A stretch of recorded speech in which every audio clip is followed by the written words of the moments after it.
Meus irmãos, a graça e a paz do Senhor. Amém? Louvado seja Deus, aquele que nos alivia, aquele que nos renova, aquele que nos fortalece. Eu confesso aos irmãos que o culto da quarta-feira é sempre esse alívio no meio da semana para nós, porque a presença de Deus é tudo que nós precisamos. Amém? Meus amados, eu peço àqueles que podem, se coloquem de pé, vamos fazer a leitura da palavra do Senhor. Vamos aprender um pouco mais da palavra em um texto que, para todos nós, ele é muito precioso. Salmo 73. Vamos aprender mais um pouco com esse texto da palavra do Senhor.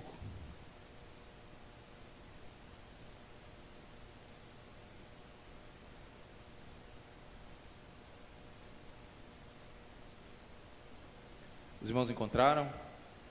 Diz assim o texto sagrado, irmãos: com efeito, Deus é bom para com Israel, para com os de coração limpo. Quanto a mim, porém, quase me resvalaram os pés. Pouco faltou para que me desviassem os meus passos, para que se desviassem os meus passos. Pois eu invejava os arrogantes ao ver a prosperidade dos perversos.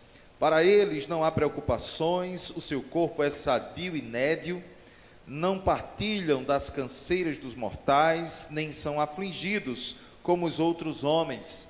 Daí a soberba que os cinge como um colar, e a violência que os envolve como um manto. Os olhos saltam-lhes da gordura, do coração brotam-lhe fantasias, motejam e falam maliciosamente. Da opressão falam com altivez, contra os céus desatam a boca, e a sua língua percorre a terra. Por isso o seu povo se volta para eles, e os tem por fonte de que bebe a largos sorvos. E diz: como sabe Deus? Acaso há conhecimento no Altíssimo?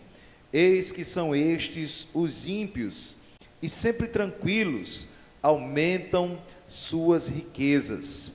Com efeito, inutilmente conservei puro coração e lavei as mãos na inocência, pois de contínuo sou afligido e cada manhã castigado. Se eu pensar em falar tais palavras, já aí teria traído a geração de teus filhos.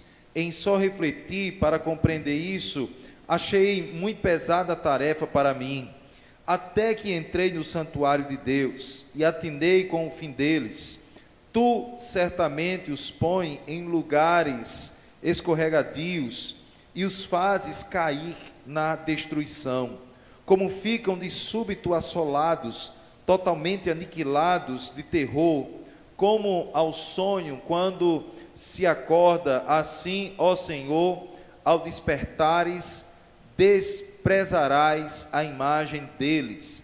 Quando o coração se me amargou e as entranhas se me comoveram, eu estava embrutecido e ignorante, era como um irracional à tua presença. Todavia estou sempre contigo, tu me seguras pela minha mão direita, tu me guias com o teu conselho e depois me recebes na glória. Quem mais tenho eu no céu? Não há outro em quem eu me compraza na terra. Ainda que a minha carne e o meu coração desfaleçam, Deus é a fortaleza do meu coração e a minha herança para sempre. Os que se afastam de ti, eis que perecem. Tu destróis todos os que são infiéis para contigo. Quanto a mim, bom é estar junto a Deus. No Senhor Deus põe o meu refúgio para proclamar todos os seus feitos. Amém, irmãos? Vamos repetir o versículo 28, todos juntos. Quanto a mim, bom é estar junto a Deus.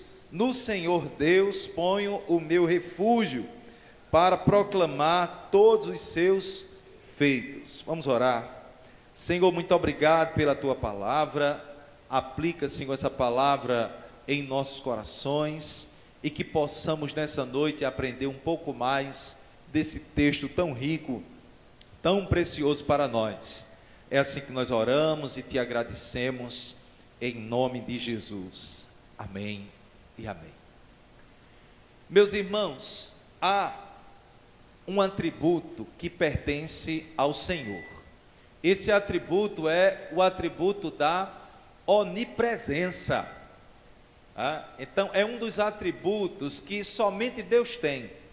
Deus, ele é onipresente, ele é onisciente e ele também é onipotente.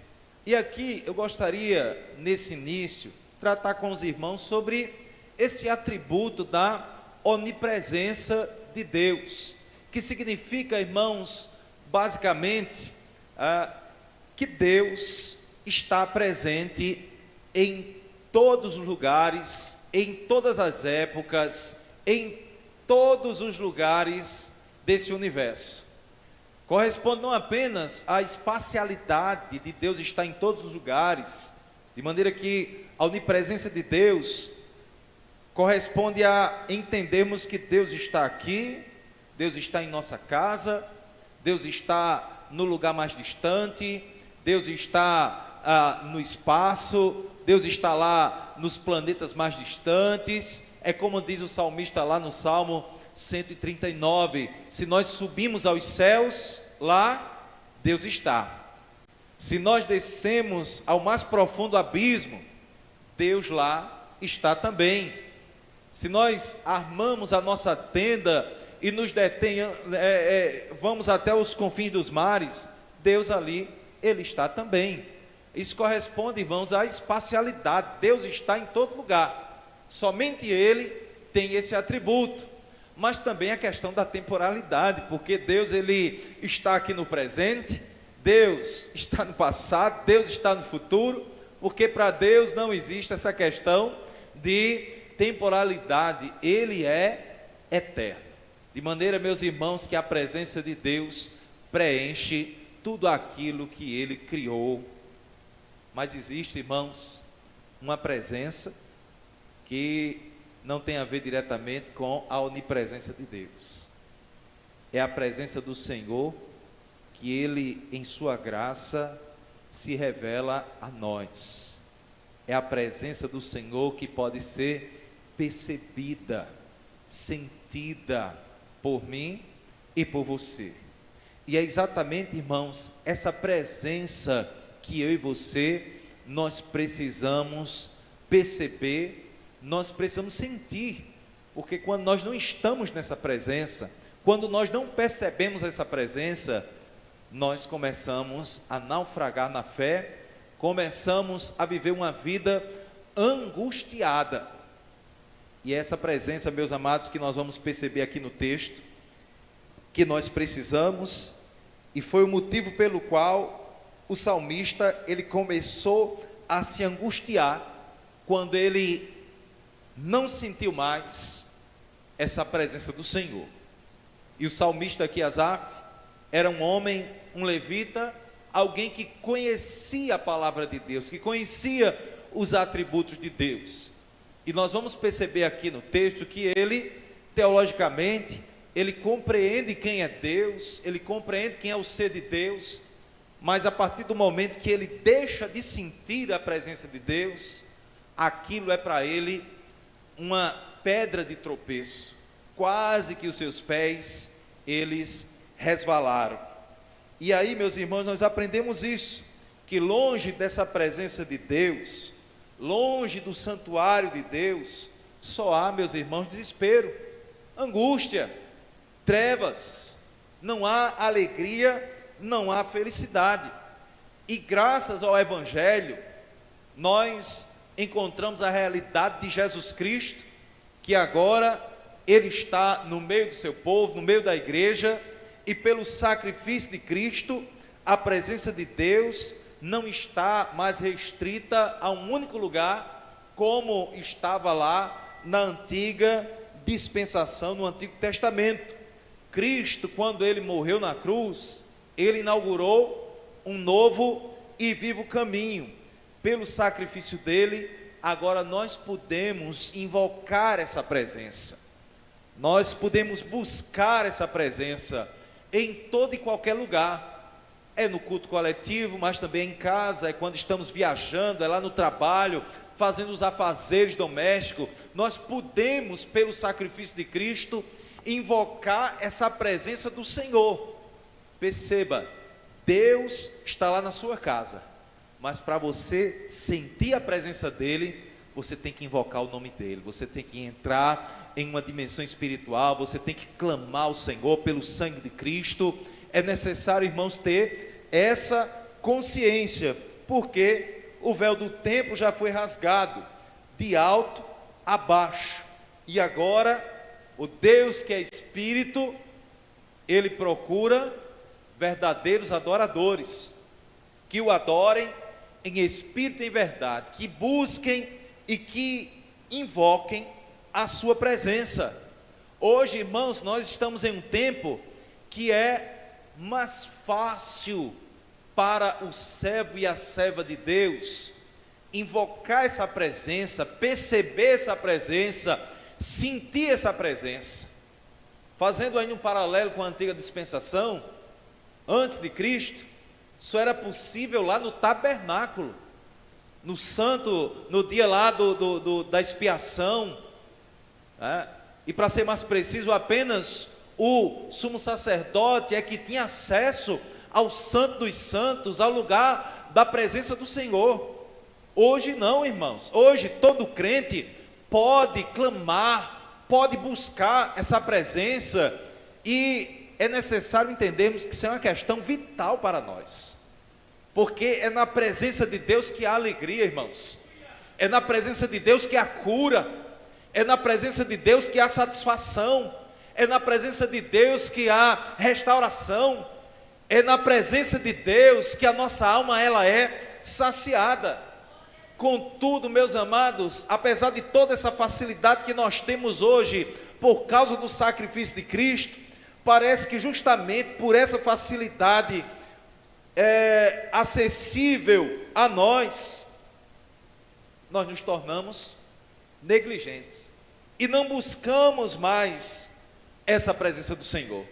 Desperdiçamos momentos preciosos de oração, de busca pela presença do Senhor, de comunhão, por motivos que são fúteis, são triviais, e quando negligenciamos essa intimidade com Deus, a nossa alma, ela entra nesse estado de fraqueza espiritual, porque deixa de ser alimentada pelo Senhor, pela presença de Deus, e assim, infelizmente, estão muitos crentes hoje, ao negligenciarem essa busca pela presença de Deus, eles estão espiritualmente anêmicos, enfraquecidos, sem vigor na fé. Mas o Senhor, em sua graça, nos chama novamente e continuamente à sua presença. Vinde às águas, vós que estáis com sede. Ele nos chama para essa fonte inesgotável de graça, para nos fortalecer e nos alimentar com a sua presença, com a presença do Espírito Santo de Deus. O Salmo 73, meus irmãos, é esse retrato da alma de alguém que se afastou da presença de Deus e perdeu completamente a visão espiritual da realidade de Deus. E na segunda parte desse salmo nós vamos perceber o testemunho glorioso dessa pessoa que se afastou da presença e quando retornou para a presença do Senhor, teve a sua vida espiritual restaurada, a sua percepção espiritual restaurada e consequentemente teve a sua alegria restaurada, as suas forças restauradas pelo Senhor. O Salmo 73 é um salmo atribuído a Asaf, que era levita, que ministrava na presença do Senhor, mas em determinado momento ele deixou de perceber, de sentir essa presença na vida dele. E aqui a gente já aprende que é possível, e nós devemos ter muito cuidado, para não estarmos envolvidos com as coisas de Deus, sem sentir a presença de Deus. Não vale a pena, irmãos. Ele era levita, ele ministrava, ele estava no santuário, mas perdeu a sensibilidade espiritual. Nós devemos ter cuidado, porque se tem uma coisa que nós não podemos perder, é a sensibilidade espiritual para perceber a presença de Deus em nossas vidas continuamente e nos alegrarmos nessa presença. No versículo 1, deixe sua Bíblia aberta, nós vamos passear pelo texto. O salmista, ele inicia dizendo assim: com efeito Deus é bom para com Israel, para com os de coração limpo. Nesse versículo encontramos a verdade da bondade, que é uma bondade pactual de Deus para com o seu povo.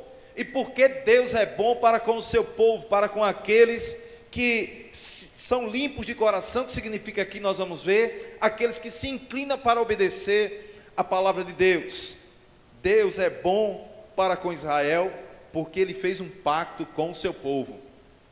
Deus é fiel, Deus permanece fiel, mesmo quando o homem é infiel para com ele, para com a aliança que ele fez. Deus permanece fiel aos termos que ele mesmo estabeleceu no seu pacto, em sua aliança, de maneira que Deus afirma que não vai deixar de abençoar o seu povo, e até mesmo as correções, as disciplinas e as derrotas que o seu povo enfrenta, é uma forma de Deus expressar a sua bondade para com o seu povo, visando a restauração do seu povo. É o que diz, irmãos, Isaías 49, versículo 14, diz assim: mas Sião diz, o Senhor me desamparou, o Senhor se esqueceu de mim. Aí o Senhor diz: acaso pode uma mulher esquecer-se do filho que ainda mama, de sorte que não se compadeça do filho do seu ventre? Mas ainda que esta viesse a se esquecer dele, eu todavia não me esquecerei de ti. Eis que nas palmas das minhas mãos te gravei, os teus muros estão continuamente perante mim. Meus irmãos, Deus não se esquece do seu povo. Nós é que deixamos de perceber a presença de Deus e ficamos desesperados, angustiados. Deus é bom, irmão, significa que ele é favorável. Expressa aqui esse caráter de Deus. Deus, ele é bom, e todos os atos de Deus também são bons. E aqui ele é bom para com Israel, para com aqueles que são puros de coração. Literalmente significa aqueles de coração limpo, referindo-se àqueles que se relacionam com Deus com sinceridade e integridade. Significa, sabe o que, irmãos? Quando alguém se relaciona com Deus com sinceridade, com integridade, começa a perceber a bondade de Deus para com ele. O problema é quando nós nos afastamos de Deus, nós deixamos de perceber essa bondade, essa graça de Deus sobre nós. Asaf aqui, irmãos, inicia com uma declaração doutrinária, mas logo confessa que o seu coração não a experimentava mais. Aqui ele estava teologicamente correto, mas espiritualmente vivendo um declínio terrível. Ele afirma que Deus é bom, mas ao mesmo tempo ele não percebia mais essa bondade na vida dele. E assim acontece com muitos crentes que conhecem a teologia correta, mas vivem um verdadeiro descompasso entre aquilo que sabem e aquilo que sentem. Irmãos, Deus é bom. Essa é uma verdade da palavra do Senhor. Mas nós devemos estar com os corações sensíveis para percebermos essa bondade de Deus. E essa ignorância espiritual do salmista aqui é fruto do distanciamento da presença de Deus, da comunhão viva com Deus. Aqui é o problema da fé que torna-se apenas uma teoria. É quando alguém crê que Deus é todo poderoso, mas duvida que Ele pode prover o necessário para o dia de hoje para amanhã. É quando alguém crê ou entende que Deus é soberano, mas tenta resolver pelo seu próprio braço, da sua maneira. É alguém que sabe que Deus é Senhor, mas quer viver à sua maneira e não se submete ao senhorio do Senhor. E aqui no versículo 2 nós temos aí a quase queda espiritual. Ele quase cai totalmente e ele diz assim: quanto a mim, porém, quase me resvalaram os pés, pouco faltou para que se desviassem os meus passos. Asaf agora confessa a sua vulnerabilidade. Ele quase tropeçou, irmãos, se desviou, quase que ele perde totalmente a confiança no Deus de Israel. O salmista aqui está fazendo uma reflexão do que ele vive.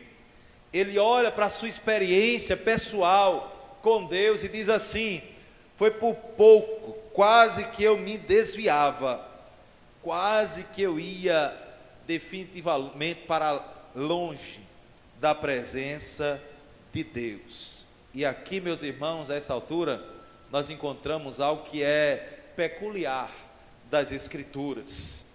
A Bíblia Sagrada é um livro onde as incoerências e fraquezas e falhas dos seus autores são registradas, são expostas, para que outros possam aprender, porque nós aprendemos também com a falha dos outros. E aqui nós estamos aprendendo que, se nós nos distanciarmos da presença de Deus, a gente vai ficar em um estado de vulnerabilidade, quase caindo, né? Asaf aqui foi um desses personagens. Ele escreveu sobre a sua própria fraqueza, sobre o seu declínio, sobre a sua falha. E isso traz para nós também, irmãos, um certo alento, porque se um dia você pensou em desistir e os seus pés quase resvalaram, seja bem-vindo ao time de Asaf. A Bíblia Sagrada apresenta esses homens e também mulheres que em algum momento da vida perceberam a sua fragilidade porque foram para longe do Senhor. Mas aqui nós aprendemos que Deus, Ele, assim como restaurou Asaf, Ele também pode te restaurar. Ele pode nos restaurar. E aqui, meus irmãos, nós aprendemos ainda que a fé vacila. Escute bem, a nossa fé vacila quando os olhos se voltam mais para as circunstâncias do que para Cristo. Se você começar a olhar para as circunstâncias da sua vida aqui na terra, a sua fé vai ser uma fé vacilante. Mas se você olhar para Cristo, a sua fé vai estar fortalecida nele. Você vai confiar nele.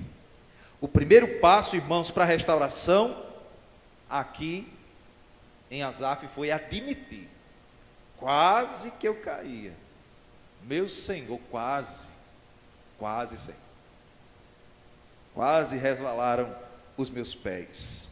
E aqui o reconhecimento precede esse reerguimento do Senhor. Nos versículos 3 ao 12, irmãos, nós vamos ver que longe da presença começa a surgir murmuração e também comparações. Diz assim: pois eu invejava os arrogantes ao ver a prosperidade dos perversos. Agora percebam, um levita, alguém que ministrava na presença de Deus, agora estava sendo cercado, encurralado por um sentimento de inveja dos ímpios. Nós devemos ter cuidado com isso, irmãos. Porque assim como aconteceu com Asaf, pode acontecer, esse sentimento pode nos cercar, e quem sabe esse sentimento está cercando a sua vida. Você está olhando para a sua condição de servo, de serva, de um adorador, de uma adoradora, e está nesse aperto, encurralado, encurralada. E você está olhando aí para fora e está vendo que quem não serve o Senhor está vivendo de alegria, de felicidade. Tenha cuidado com isso. Pois eu invejava os arrogantes, ele diz. A ideia aqui é invejei ardentemente. Significa aqui, irmãos, o desejo de possuir aquilo que o outro tem, de querer se colocar no lugar do outro. Asaf, ele compara a sua vida com a vida dos ímpios e começa a invejar a vida dos ímpios. Ele olha para o sucesso alheio, e quando ele olha para o sucesso alheio, sabe o que é que ele perde? Ele perde a alegria da graça de Deus na vida dele. Tenha cuidado, para você não estar olhando para o sucesso das pessoas aí fora, que não temem a Deus, que não servem a Deus, e acabar perdendo também a alegria da graça de Deus na sua vida, a alegria da salvação na sua vida. Tenhamos cuidado com isso, irmãos. Ele diz, pois eu invejava os arrogantes, e ele é claro ao dizer, ao ver a prosperidade dos perversos. E esse aqui é o resultado de uma vida longe da presença de Deus, uma vida que não é alimentada pela oração, pela intimidade com Deus, pela palavra do Senhor.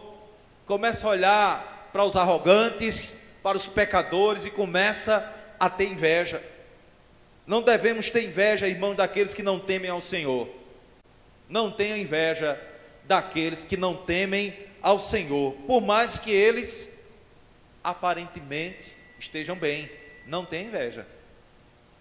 Esse sentimento não é de Deus. Olha o que diz o Salmo 37, o versículo 1. Não te indignes por causa dos malfeitores, nem tenhas inveja dos que praticam a iniquidade, pois eles em breve definharão como a relva e murcharão como a erva verde. Confia no Senhor e faze o bem, habita na terra e alimenta-te da verdade. Agrada-te do Senhor e Ele satisfará os desejos do teu coração. Entrega o teu caminho ao Senhor, confia nele, e o mais Ele fará. A receita está aqui, irmãos, e ela é poderosa. Agrada-te do Senhor. Sabe o que é que significa? Tenha prazer no Senhor, que a sua alegria esteja no Senhor, que o seu contentamento esteja no Senhor, e o seu coração vai estar satisfeito.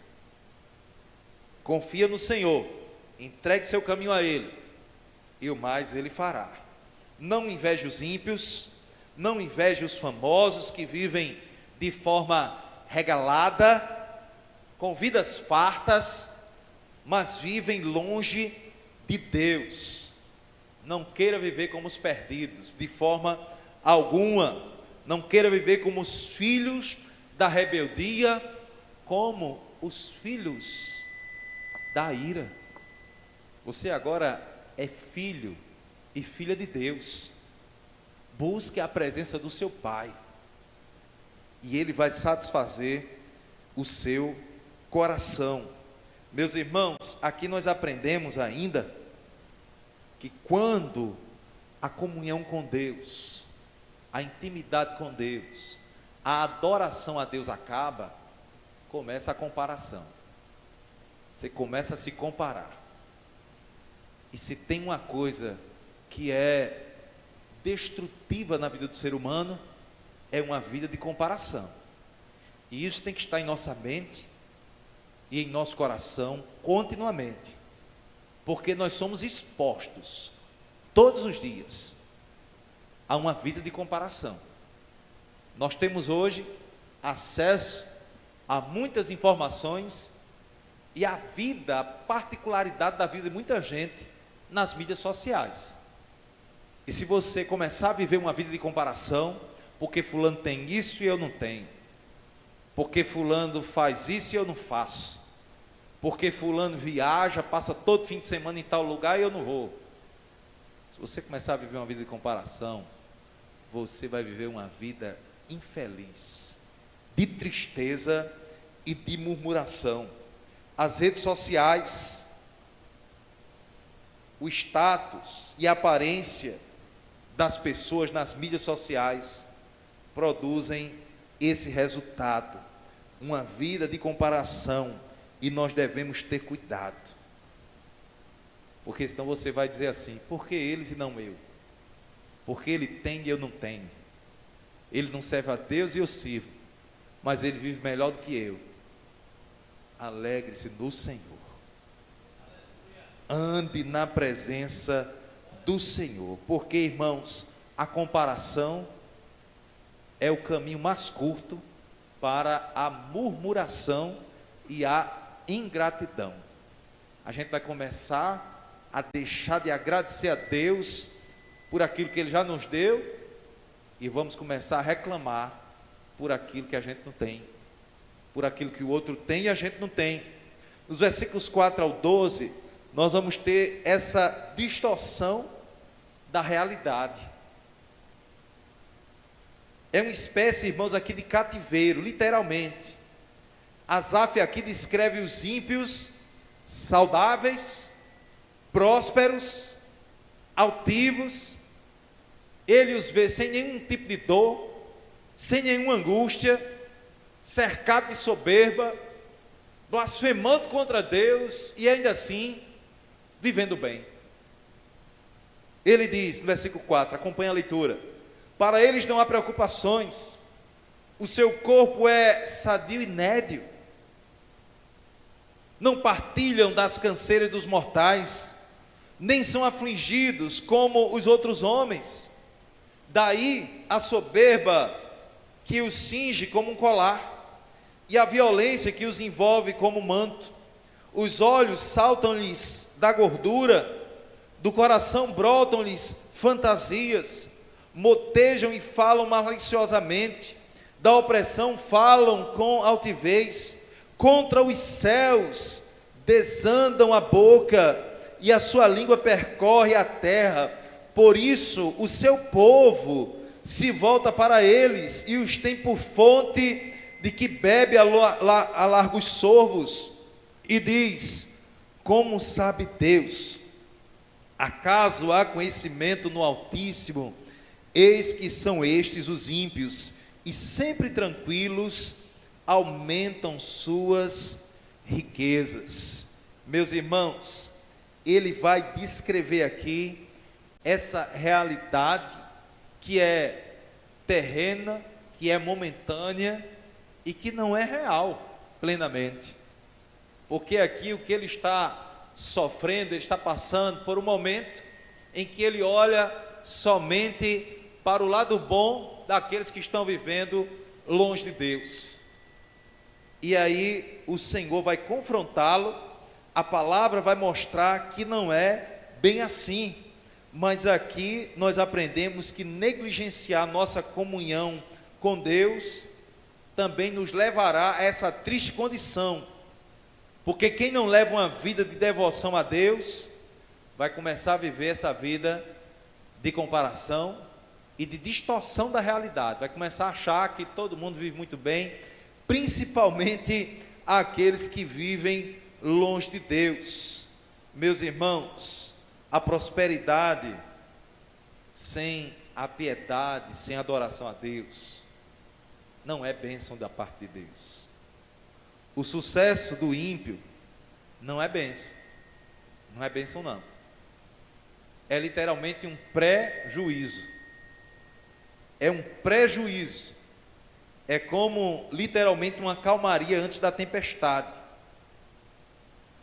Vai passar, brevemente vai passar. Nos versículos 13 e 14, meus irmãos, nós vamos aprender aqui que viver essa vida de comparação, de vitimismo espiritual, não agrada a Deus, e é também uma demonstração da falha do coração de alguém que está longe do Senhor.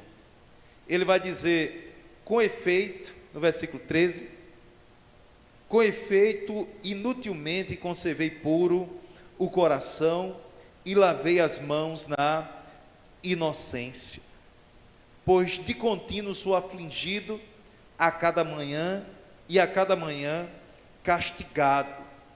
Meus irmãos, o problema aqui não era mais uma justificativa divina, mas era realmente a compreensão da bondade de Deus, da pessoa de Deus, na cabeça, na mente do salmista.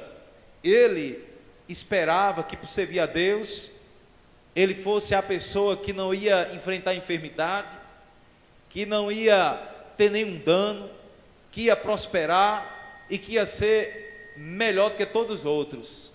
Mas essa não é a realidade das Escrituras, e nós devemos ter cuidado, porque muitos servem a Deus esperando um retorno imediato. É alguém que diz assim, eu vou para a igreja esse fim de semana, eu vou fazer uma prova com Deus, vou passar um mês indo para todos os cultos, que eu quero ver se Deus vai me abençoar ou não. O fato de você estar vivo já é uma grande bênção. Você já deveria agradecer muito, já deveria vir para agradecer. É a distorção da realidade, irmãos, de quem está longe de Deus. Quem está longe de Deus quer de alguma forma desfrutar do favor de Deus, mas quem está perto de Deus está satisfeito nele, se alegra nele, é fortalecido nele. Meus irmãos, a fé madura entende que Deus é bom, ainda que a vida aqui não seja fácil, e de fato não é fácil. A vida aqui não é fácil, e a murmuração nasce de um coração que perde a perspectiva da espiritualidade e da eternidade. Meus irmãos, a palavra do Senhor diz, lá em Romanos 8, aquele que não poupou o seu próprio filho, antes, por nós, por todos nós o entregou, porventura não nos dará, juntamente com ele, todas essas coisas? Nós somos, irmãos, herdeiros de Deus, co-herdeiros com Cristo. Quando você estiver reinando com Cristo na eternidade, no reino de glória, talvez você sinta até vergonha das reclamações que você fez aqui na terra, porque não teve isso, aquilo outro. Você vai perceber assim, meu Senhor, como eu fui bobo, como eu fui tolo, como eu fui tola, porque aquele fim de semana eu queria fazer tal coisa e não fiz, e fiquei chateado, murmurando, e quase resvalaram os meus pés, Senhor. Que tolice, olha onde é que eu estou aqui, cercado da glória do Senhor, na presença do Todo-Poderoso, reinando com Cristo pelos séculos dos séculos. Meus irmãos, nós não podemos perder a percepção da realidade eterna, senão nós vamos cair nessa condição de murmuração. Nos versículos 15 e 16, nós encontramos a verdade aqui, de que quando nós perdemos a devoção a Deus, nós começamos a experimentar essa morte espiritual e uma autofrustração. Ele diz assim, se eu pensar em falar tais palavras, já aí teria traído a geração de teus filhos. Em só refletir para compreender isso, achei muito pesada a tarefa para mim. Asaf aqui reconhece que se verbalizasse suas queixas, trairia não só a Deus, mas a fé dos seus irmãos. E aqui percebam, irmãos, que nós estamos falando de um levita, de alguém que servia ali no santuário de Deus. E ele não apresenta todas as suas queixas, mas lá no seu coração, por estar distante do Senhor, havia muita reclamação. E aqui nós aprendemos que o raciocínio, o meditar, sem adorar a Deus, sem uma vida de oração, vai confundir a mente do indivíduo. Mas Senhor, fulano é tão bom, eu sou tão bom, e nós estamos passando por essa situação. Não é assim que nós devemos pensar, irmãos. Nós devemos pensar: Senhor, a tua graça me basta, o Senhor é fiel, a tua palavra diz que o Senhor está conosco, o Senhor é a nossa porção, é a nossa herança. O que mais você tem na terra além de Deus? É o que nós vamos ver, na virada de chave agora, a partir do versículo 17. Porque quando ele diz até que eu entrei no santuário de Deus, ele está dizendo até que eu voltei para a presença do Senhor. Quando eu voltei para a presença do Senhor, toda a minha angústia, toda a minha murmuração, tudo aquilo que estava me inquietando, foi lançado fora. Até que entrei, significa aqui, irmãos, um movimento deliberado, é um retorno à comunhão com o Senhor. Até que entrei no santuário de Deus e atinei com o fim deles. Aqui ocorre a verdadeira mudança de mente, a metanoia na vida de Asaf. E quando a mente muda, irmãos, a perspectiva muda, o coração é reorientado e a gente começa a glorificar a Deus. Até que eu retornei à presença de Deus, até que eu entrei de novo no santuário, que significa aqui, irmãos, até que comecei a nutrir novamente a minha comunhão com Deus, e fui fortalecido espiritualmente, restaurei a minha intimidade com Ele, até que voltei a orar, a buscar, a andar com Deus de todo o coração, até que comecei a perceber a presença de Deus.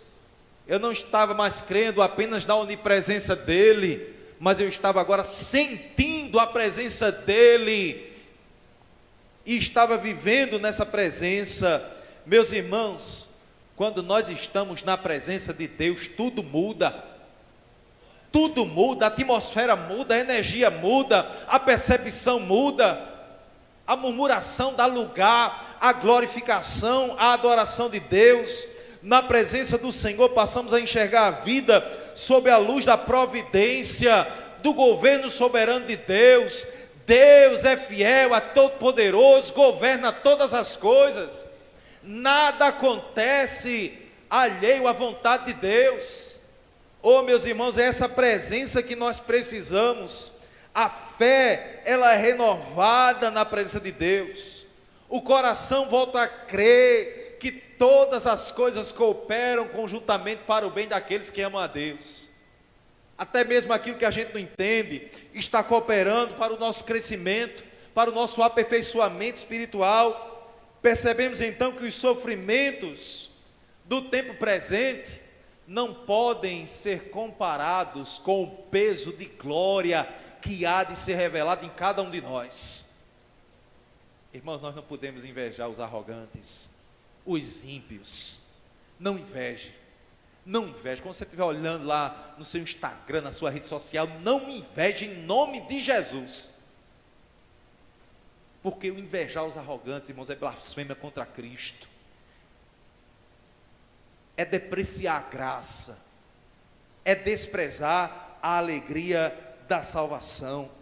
Quando habitamos na presença do Senhor, deixamos de viver essa vida que olha para o outro e começamos a viver uma vida que olha para Cristo. Os nossos olhos se voltam para a glória do Senhor.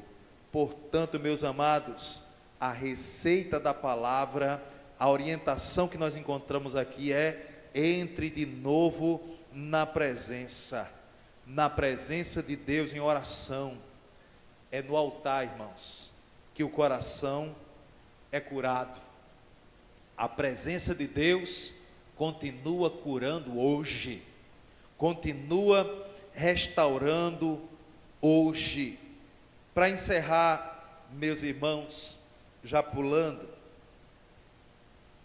os versículos 23 a 26, nós temos aqui a restauração da comunhão,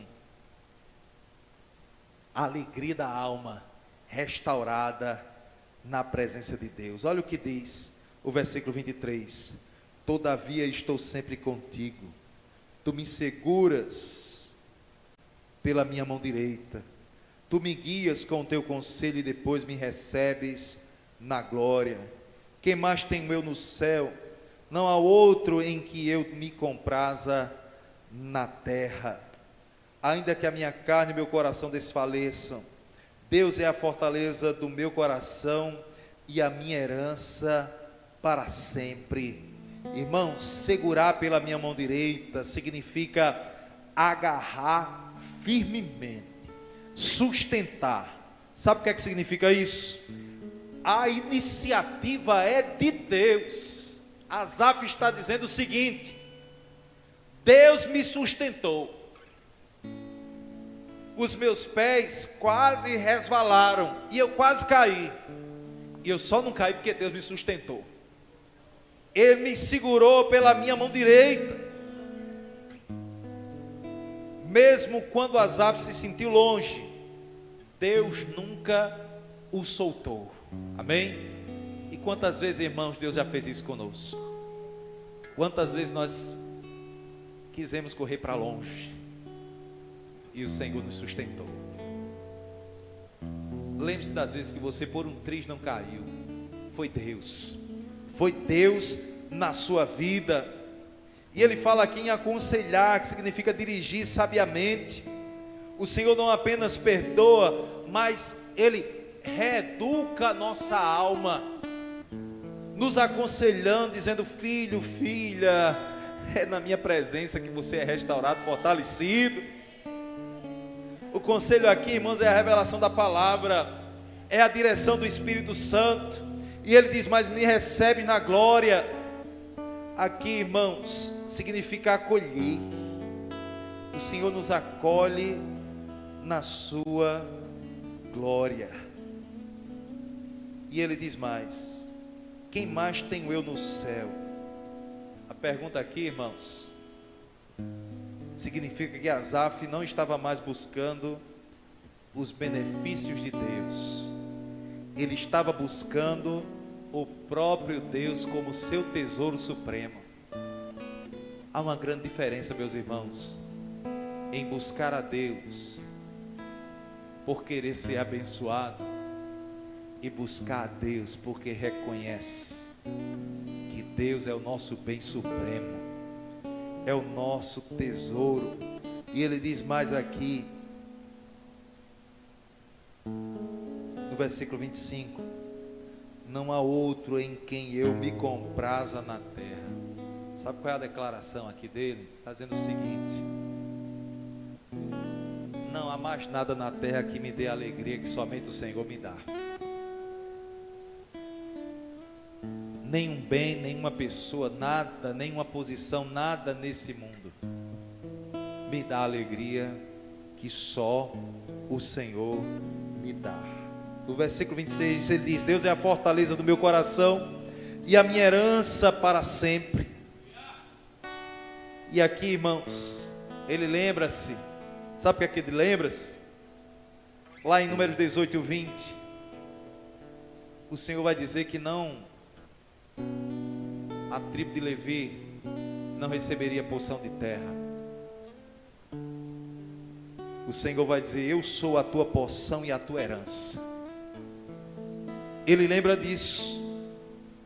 Ele lembra que o próprio Deus era a sua herança. Irmãos, o nosso bem maior é o Senhor.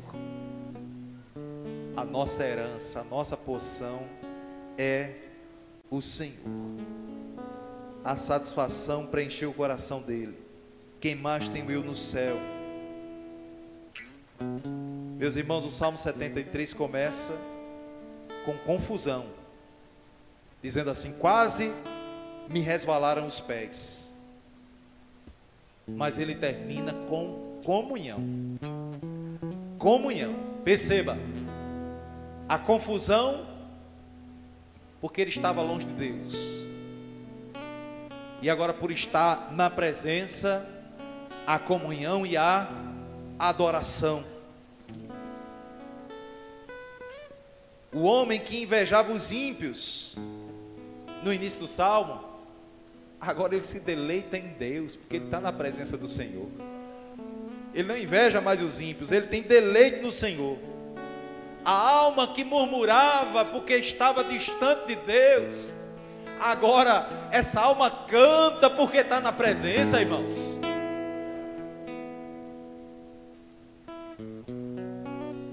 Ele louva o Senhor. No versículo 26 ele diz: ainda que a minha carne e meu coração desfaleçam, Deus é a fortaleza do meu coração e a minha herança para sempre. Aqui a alma volta para a presença e descobre que não perdeu nada, ganha tudo quando está na presença do Senhor. Deus é bom, irmãos, em todo o tempo. O problema não é a bondade divina, mas é a nossa distância da presença. Segunda coisa para a gente concluir: não viva de comparação, mas viva de comunhão e adoração ao Senhor. A inveja e a murmuração é sintoma de oração, de intimidade negligenciada. Se você estiver na presença, você não vai murmurar, não vai reclamar, você vai adorar. Entre novamente, volte à presença do Senhor. Restaure a sua vida espiritual com oração, com a palavra, com adoração. Lembre-se que o fim dos ímpios é destruição, mas o fim dos adoradores é glória. É a eterna glória com o Senhor. Recomece hoje mesmo. A presença de Deus continua curando. Fique de pé em nome de Jesus, vamos orar. Senhor, muito obrigado pela tua palavra. Como nós precisamos, Senhor, meditar nessa palavra todos os dias, porque todos os dias somos expostos a uma vida de comparação, a uma vida de murmuração, a uma vida de reclamação. Meu Deus, tem misericórdia de nós, nos faz olhar para Cristo, para a glória do Senhor, para a alegria da salvação. Ó meu Deus, que vivamos em tua presença, Senhor, pois é a tua presença que nos cura, é a tua presença que restaura a nossa alma, é a tua presença que nos faz olhar para além das coisas dessa vida, é a tua presença que nos faz entender que nada tem mais ou maior importância do que a intimidade, a comunhão com o Senhor. Ó meu Deus, é a tua presença, Senhor, que alegra a nossa alma. Não há nada, Senhor, aqui na terra que seja capaz de substituir o prazer, o gozo da tua presença, Senhor. Não queremos, Senhor, prata, ouro, não queremos, Senhor, os lugares mais elevados desse mundo, porque isso não satisfaz mais a alma de alguém que um dia provou da tua presença, Senhor. Oh meu Deus, nos ajuda, Senhor. Recebe o nosso louvor, Senhor, a nossa súplica, atende, Senhor. É assim que nós oramos em nome de Jesus.